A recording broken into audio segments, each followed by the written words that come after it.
You ask Tiger to solve. This deals with linear equations with one unknown. The final result is x equals -4. Let's solve it step by step. Simplify the expression. Expand the parentheses. Simplify the arithmetic.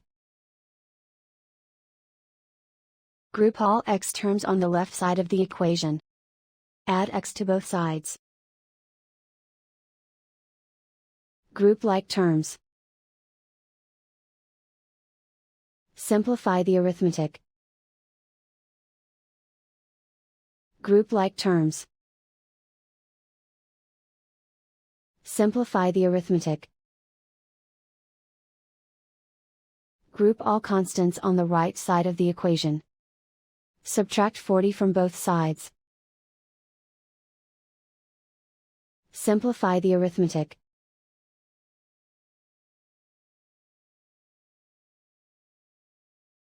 Convert the x into a positive number.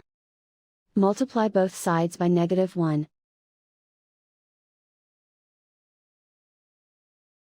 Remove the ones. Simplify the arithmetic. And so the final result is x equals -4.